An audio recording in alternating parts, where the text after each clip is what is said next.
Greetings, booktubers, and all you other YouTubers out there. Welcome to Michael Romeo Talks Books. I'm Michael Romeo, and I talk about books. So glad to see you here.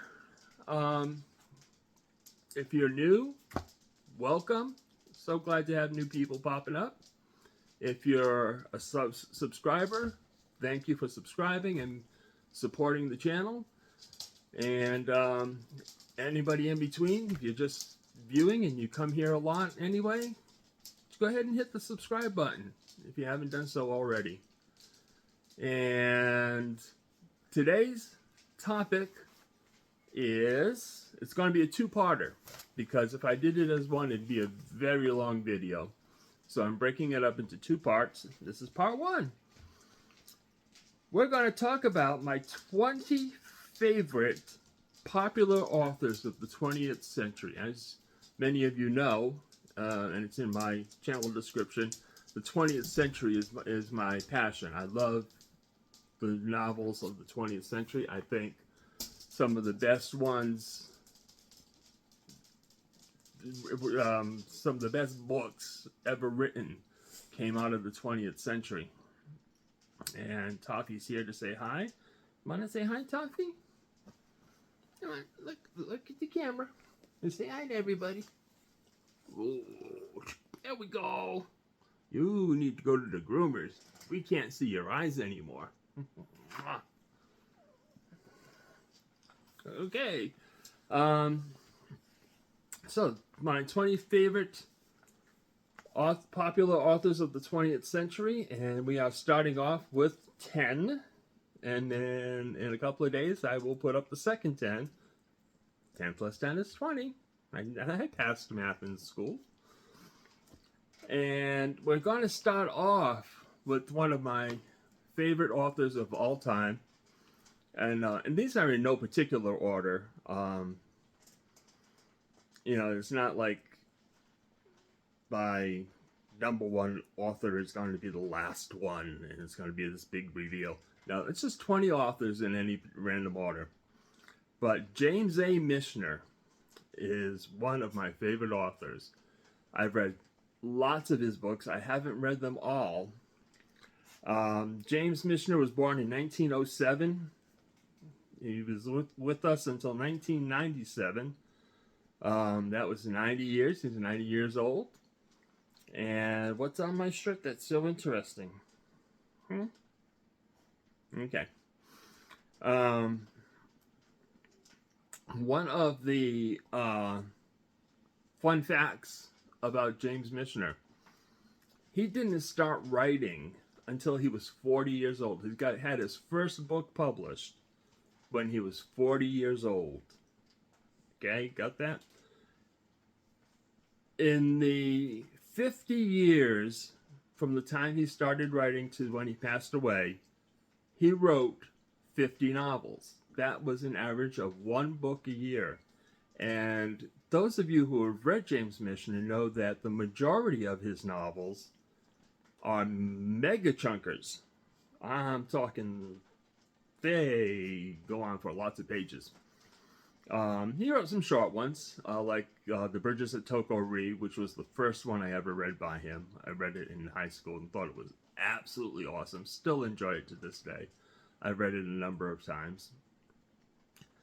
And also what I'm going to be doing with this, as you can already see, is I'm going to have a picture of the author, and I'm going to have my 3 favorite books, or 3 of my favorite books by the author, as I talk about them. Bridges at Toko-Ri was the first one I read by him. Loved it. It's about the Korean War. And very short book, easy read. It's basically a novella. It's so short. But I also loved some of his other lengthy books, like Caravans and The Source and The Covenant, Chesapeake, Alaska, Texas. These books are just sweeping epics. And I know some people are afraid of chunkers, or they are not, maybe not afraid of them, but they kind of shy away from chunkers because it's such a commitment to read a book at that length. But let me tell you, when it comes to James Michener, there is just a way he had of writing that just pulls you in. And even though these books are chunkers, you just go right through them like they were nothing. And if you've never tried James Michener, start with one of his shorter ones, a couple of his shorter ones. My all-time favorite book of his is Caravans, and it's one I came to only a couple of years ago. I still haven't read everything he's written, and it's one of my goals, is to read all of his books. But Caravans is a great book to start with if you don't want something that's too thin, but you don't want a huge chunker. Go with Caravans, because it's a great story. Great story, set in Afghanistan following World War II.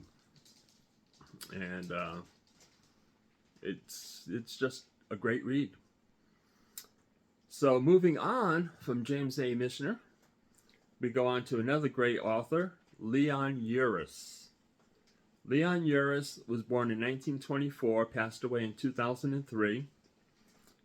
He wrote 17 novels in that time, and a couple of nonfictions too are in there. And Trinity. You guys have heard me talk about Trinity before, those of you who follow my channel. I love Trinity. It is one of my favorite books of all time. I've read it several times, and I'll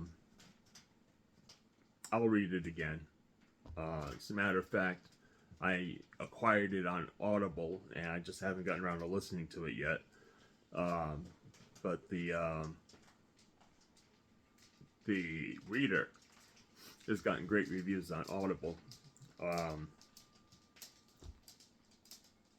So Leon Urus, besides Trinity, some of his great books are Exodus, about the start of the Israeli state, and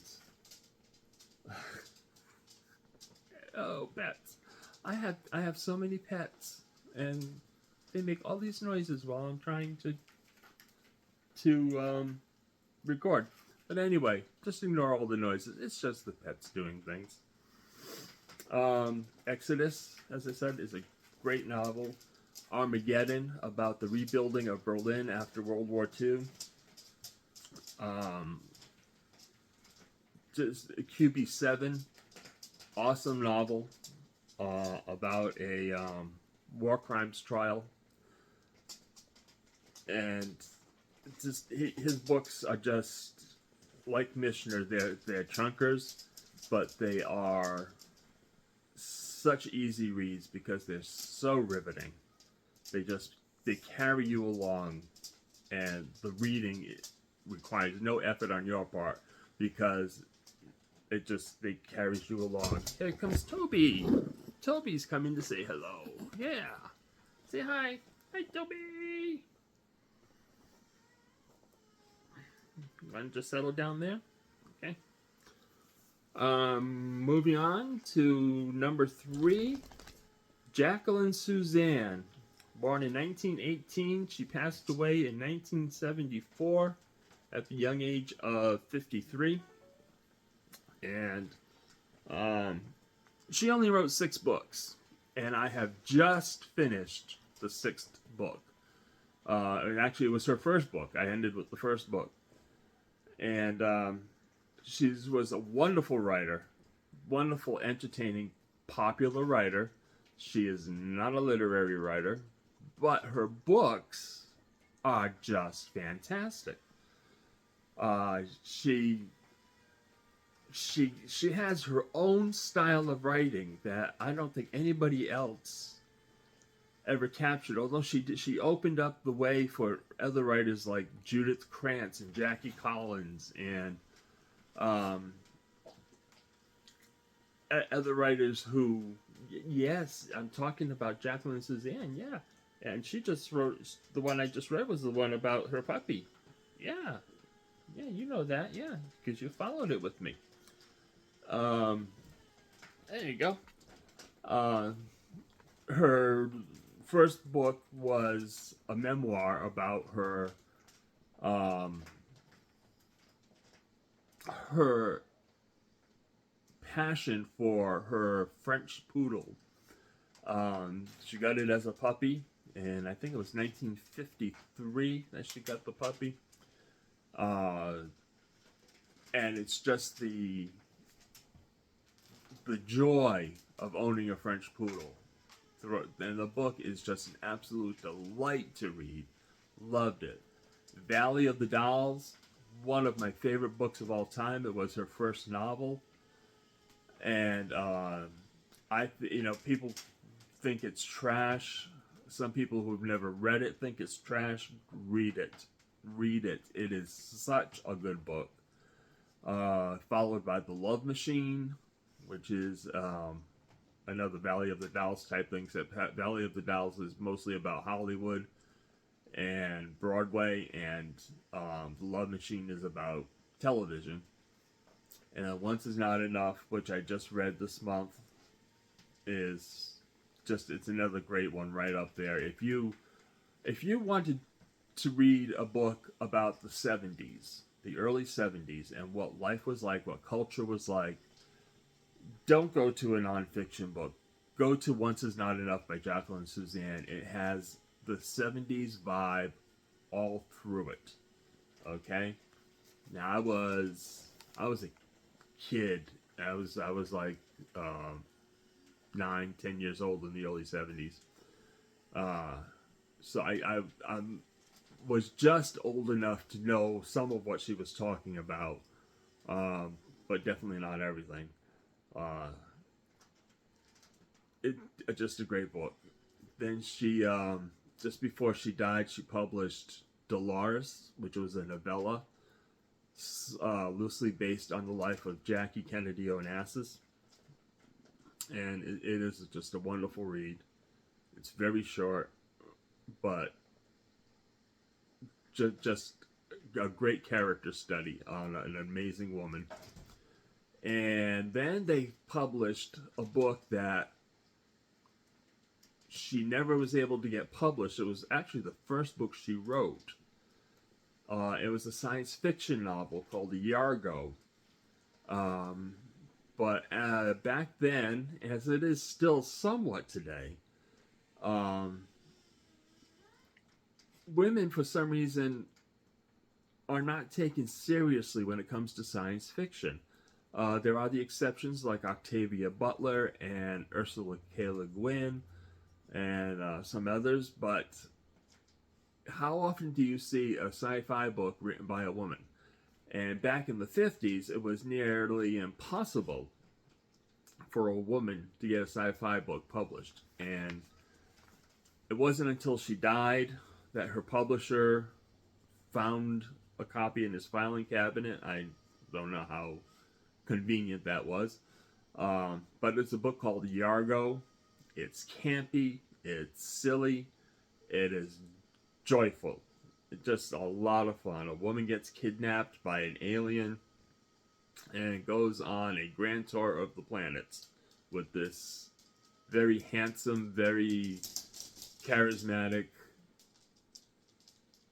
kidnapper. Alien. A fun book.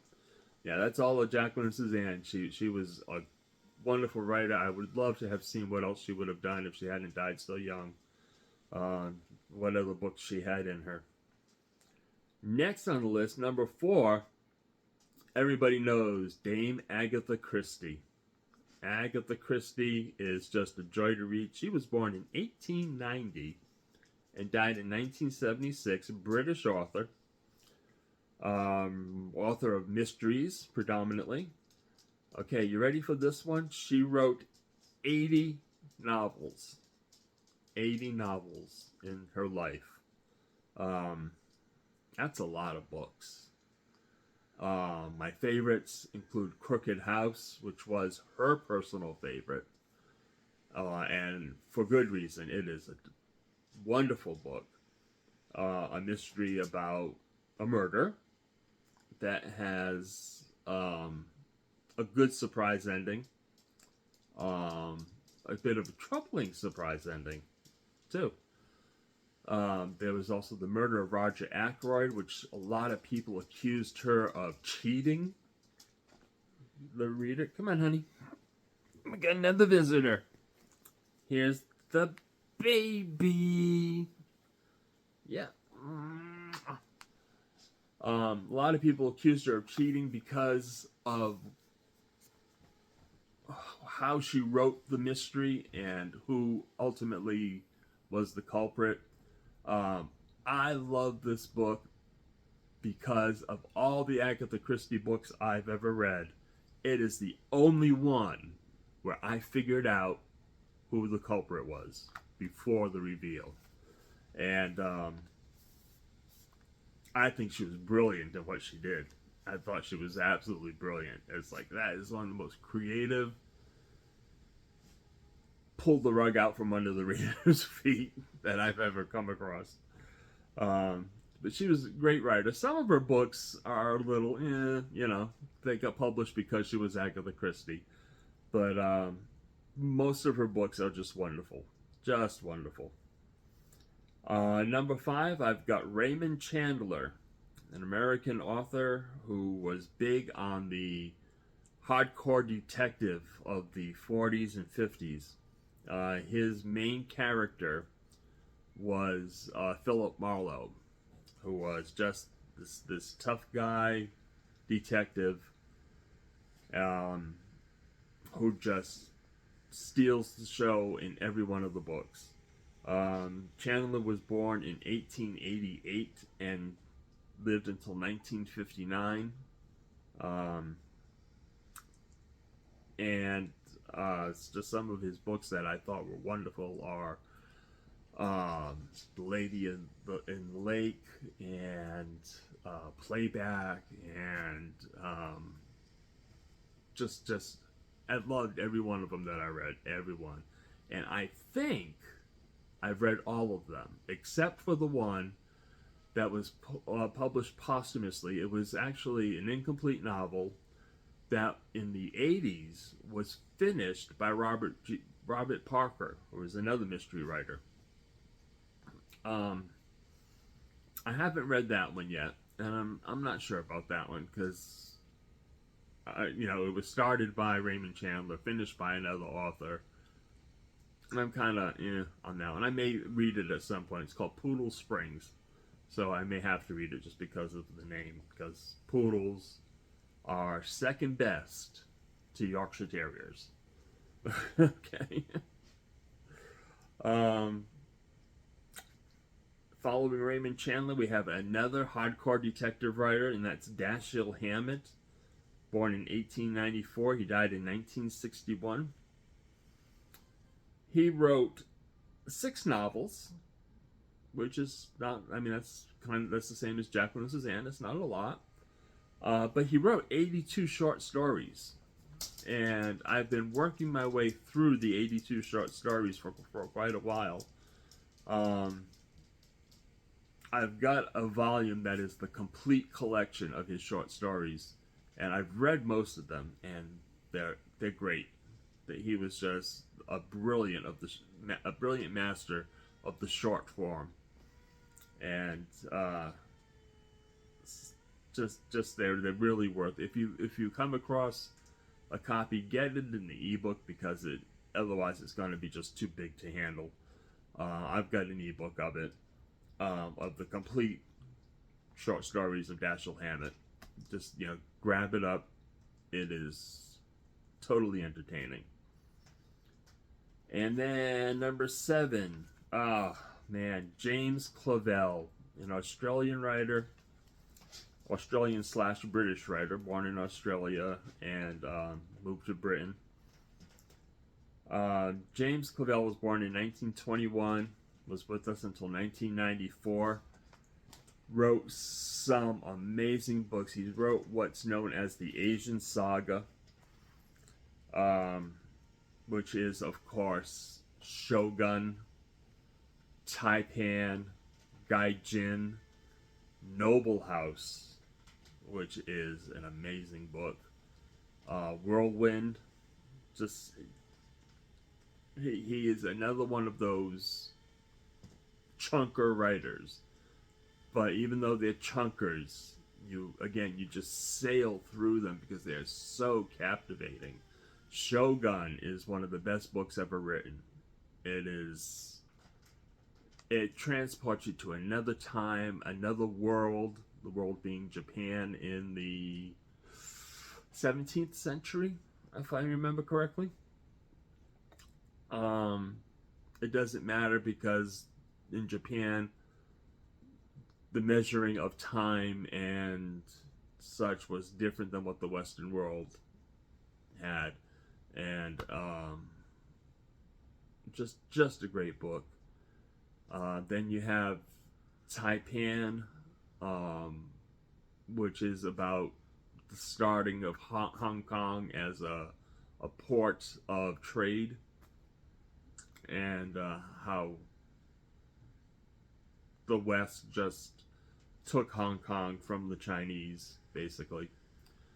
And then the next one, chronologically, not in the order he wrote, but chronologically, is Gaijin, which has the descendants of the characters in Taipan doing the same thing in Japan that they did in China. And then that's followed up with Noble House, which brings us to the 1960s. And it's another descendant of the main character in Taipan and his ruling of the family dynasty in Hong Kong. Great books. King Rat is one of his first books. That is another amazing book about prisoners of war in World War II.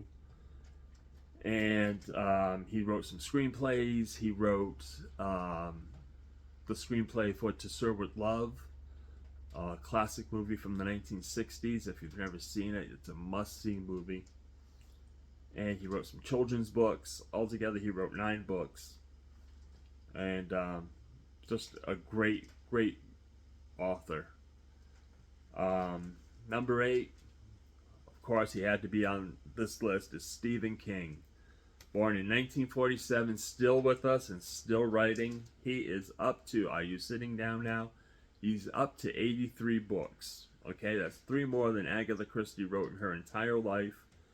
King is still with us. Who knows how many books we're going to get out of him. But he is such a prolific writer. He is a what's the word I'm looking for? A diverse writer. Some of his books are just straight out horror books. Some are actually literary, because they're, and I know people don't think of Stephen King in the vein of literary.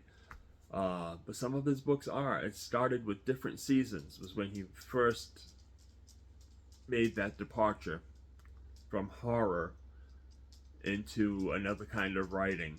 And Different Seasons is a collection of 4 novellas. And it showed that he was capable of doing more than just scaring you. 4 brilliant novellas, all worth reading. And his books, there's such a range of styles.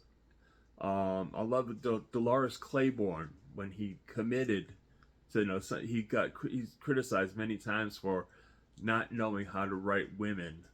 Then he wrote Dolores Claiborne because he had committed to write a book from a woman's point of view that was as if a woman had wrote it. And he did a brilliant job.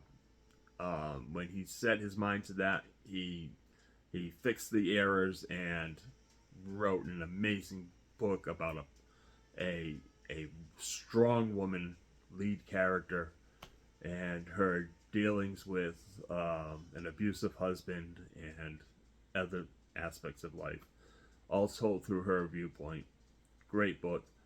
And then he goes on to write some mysteries. Colorado Kid, Joyland, Billy Summers is not so much a mystery as it is a suspense novel, non-horror. There's just so much. I mean, you can't. I don't think anybody can really justify sitting back and saying, I don't like Stephen King's writing. There's something in there. In these 83 books, there's something you're going to like, because there's such a diversity of styles, of topics, of genres. Just delve in, because you're going to find something you like. I mean, I don't like all of his books at all. I do not like the... Are you back again? I don't like his what's it called now? The fantasy series he wrote, starting with The Gunslinger, and there's a name for the series that the Dark Tower series. Couldn't get into that for nothing. Didn't like it. The Stand, I don't think, is what it's cracked up to be. But there are so many other novels, like Revival, that just blow me away. Revival, Do McKee, Different Seasons, the four novellas. He is a great writer of the 20th century. Great writer. And he's still going strong in the 21st century. Next up, getting close to the end, this is number 9. I'm talking about Susan Howitch, a British writer. Born in 1940. Still with us, still writing. To date, she's written 20 novels. And she started out writing Gothic suspense. And they're fun reads. I've read most of them. I have a couple more on my shelf here that I need to read to finish up her Gothic novels. Then she segued into the multi-generational historical novel when she wrote, which one came first? Cashel Mara, I believe, is the one that came first, and then Penmarek. 2 brilliant books. And then she parlayed that into another leave the cats on the porch alone, okay? All right? Yeah, just leave them alone.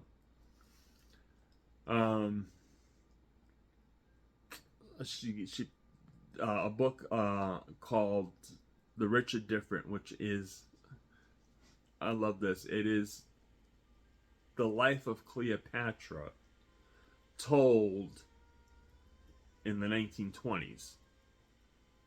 And it's a brilliant piece of creative writing. All her historic novels are based on other people. I think it's Penmarek is based on one of the King Henrys, but set in a different century. It's a great thing that she does. It's a lot of fun when you know what you're reading. But the first time I read The Rich and Different, I didn't realize it was about Cleopatra. I found that out later and then reread it and went, oh, I get it. Yeah, I see it. And then finally for this part 1, my 10th writer is James Lee Burke. Born in 1936, still with us, still writing. So far he's written 45 novels. And he's a mystery writer predominantly. And he's best known for his Dave Robichaux series. He's also got a couple of other series that I haven't read yet. I've only read books in the Dave Robichaux series so far, and I have loved every one I've read. He's more than just a mystery writer. He is. He brings you the culture of Louisiana and New Orleans and Baton Rouge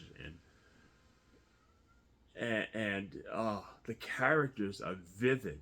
They come off the pages at you, and the mysteries are, the mysteries are just almost like a fun plaything he has to keep the plot rolling. But the magic of his books is his characters. They are so vivid, so real, and he's a writer who will be remembered long after he's gone, along with Stephen King and Susan Howage. And so that's the first 10 of part 1. In a couple of days, after I do some more research, because I got a few more that I have to flesh out here, I will bring you the second 10 of my 20 favorite 20th century popular authors. And if you like this video, give it a thumbs up. It does help my channel. It does move things along a bit. If you've not subscribed yet, please do subscribe.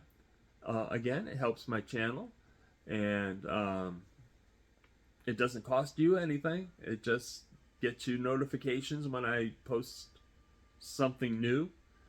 And comment. That's the big one for me. Comment. I love to hear your comments. Did you like these authors? Have you read them? What are some of your favorite books by them? Is there an author from the 20th century that is a favorite of yours that I haven't mentioned yet? Maybe in this part 2. Comment. I love having conversations with y'all. And most of all, I appreciate y'all taking the time to watch. Because I know everybody has a busy schedule, and I really think it is just wonderful that you take time out to spend it with me, because I think it's just great. And I am going to, I always have, I am terrible at saying goodbye. I really am. I hate parting. But I'm going to say goodbye now, and I'll see you in a couple of days with part 2. Okay? Talk to you later. Bye.